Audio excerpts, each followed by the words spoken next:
Hey everyone, Jeff at Tidy Bytes here. Welcome to week 4 of Apps Month in Tidy 24.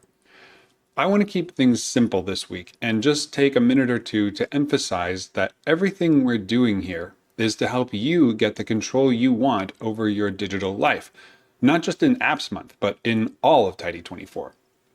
Taming your data, as I sometimes describe it, is an ongoing process that you can continue as long as you feel a need to. Our habits, requirements, goals, preferences, and of course technology continually evolve. What we prioritize right now might be very different from what we think is most important a year from now, or even next month. In light of this, and because I've thrown a lot of potentially new and unfamiliar ideas at you over the last few months, I want to encourage you to adapt freely. If you've made some changes recently as part of another week's action steps, such as choosing certain apps to uninstall or disabling notifications, and you find that those changes are making things worse for some reason, fix it. Maybe that means considering a different set of changes or a different approach to that particular problem, or even going back to what you were doing before. Don't keep doing something that doesn't work for you, especially just because I said it was a good idea. Instead, see if you can identify why something isn't working for you. Is it complicated? Is it boring? Is it unrewarding? Does it take too much time? Does it simply not do what you hoped it would? Each of these issues highlights something that can help you find a better alternative. And by all means, let me know.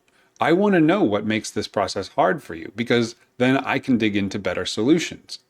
Anytime you find that something is not moving you toward your goals, change course.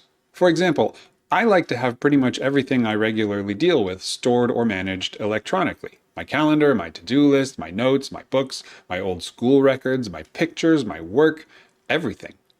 Many of you undoubtedly don't take this approach either as far as I do or at all. Or maybe you're someone who does well putting all of your tasks right on a calendar at specific times instead of just having a list to work from for the day. Even though that feels too constricted to me, maybe it gives you the time-limited focus you need to accomplish those tasks. Because my recommendations come from a place of preferring digital solutions, sometimes very specific ones, sometimes I miss ways they might fall short for people who operate differently. I try to think about this and point out alternatives when I can, but I'm sure it doesn't always work. This is why I want you to feel free and even seek out ways to modify what I've said and what you've tried anytime you notice friction when you're trying to accomplish something and you feel like the method isn't helping you move in the right direction. As far as action steps go, this week you may not need to do anything, but this is what I suggest. Step 1. Look for something that isn't working for you as well as you hoped it would. Step 2, think about why. What is it about the method or process that isn't a good fit for you? And change it. Try something different. Make it simpler. Give yourself a time limit. Put it on a calendar. Promise yourself a little reward. Whatever might shift things in the right direction for the way you work. Remember, digital organization is an ongoing process. Even I change things up on a regular basis, sometimes little things, sometimes big ones. Practice making those changes anytime you notice room for improvement. And if you aren't sure what to change, let me know. I want to figure this out with you. It will help us both. For now, happy data taming, and I'll see you next week.